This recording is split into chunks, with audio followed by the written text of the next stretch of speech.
Dulu, semua orang menertawakannya karena hanya anak penjual singkong. Tapi tak ada yang tahu, gadis miskin itu suatu hari akan membeli seluruh tanah yang pernah mengusir keluarganya. Di sebuah desa kecil, hiduplah seorang gadis bernama Sari. Ayahnya meninggal saat ia masih kecil. Sejak itu, Sari tinggal bersama ibunya yang berjualan singkong rebus keliling kampung demi bertahan hidup. Setiap pagi sebelum matahari terbit, Sari membantu ibunya mengupas singkong. Setelah itu, ia berjalan kaki sejauh 5 km menuju sekolah. Seragamnya lusuh, sepatunya robek, tasnya hanyalah kain bekas jahitan ibunya. Namun meski hidup susah, Sari selalu menjadi juara kelas. Sayangnya, kepintaran tidak membuatnya dihargai. Buat apa pintar kalau tetap miskin, ejek Dimas, anak Pak Lurah, di depan teman-temannya.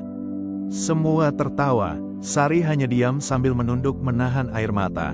Meski sakit hati, ia memilih pulang dan membantu ibunya berjualan di pasar.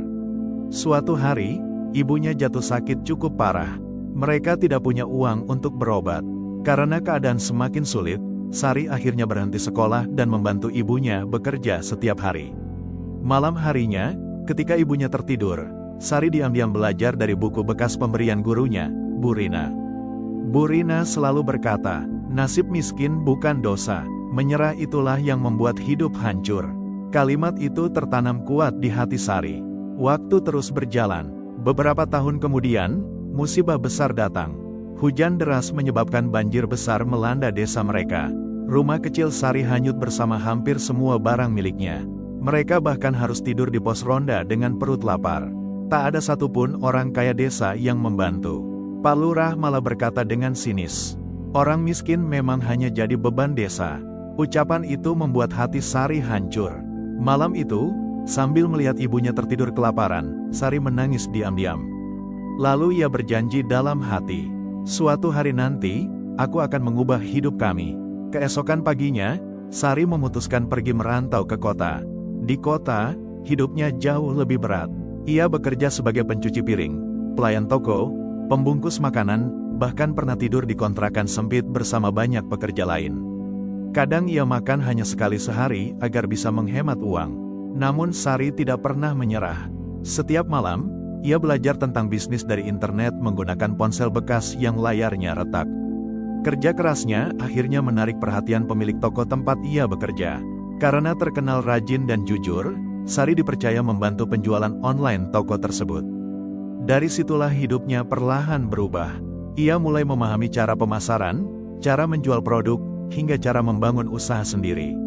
Sampai akhirnya, Sari mencoba membuat keripik singkong menggunakan resep sederhana dari ibunya.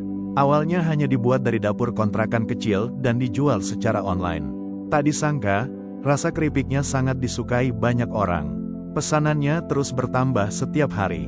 Usaha kecil itu berkembang cepat. Dari satu pegawai menjadi puluhan pegawai. Dari dapur sempit menjadi gudang besar. Hingga akhirnya, Sari memiliki pabrik makanan sendiri yang terkenal di berbagai kota. Namun meski sudah sukses, Sari tetap hidup sederhana. Ia tidak pernah melupakan ibunya. Hal pertama yang ia lakukan adalah membangun rumah layak untuk sang ibu dan memberikan beasiswa kepada anak-anak miskin di desanya. Orang-orang yang dulu mengejek kini hanya bisa terdiam melihat kesuksesan Sari. Suatu hari, Pak Lurah datang ke kantor besar milik Sari.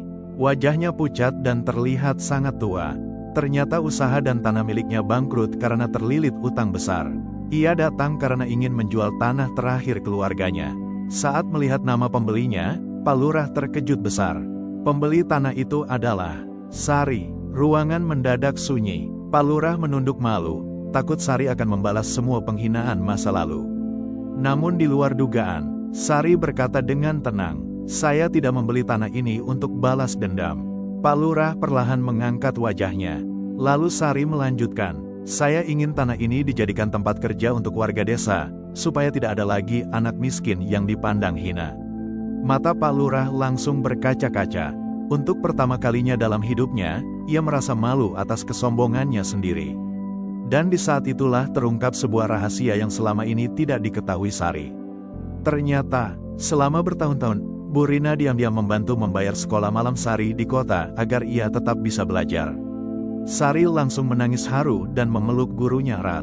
Narasi penutup, kemiskinan tidak menentukan masa depan seseorang.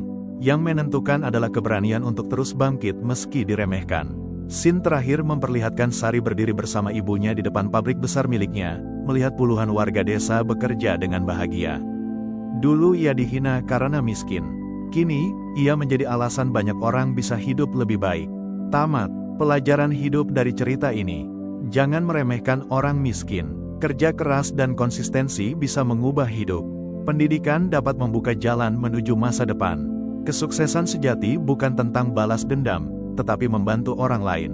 Satu kebaikan kecil bisa mengubah hidup seseorang selamanya.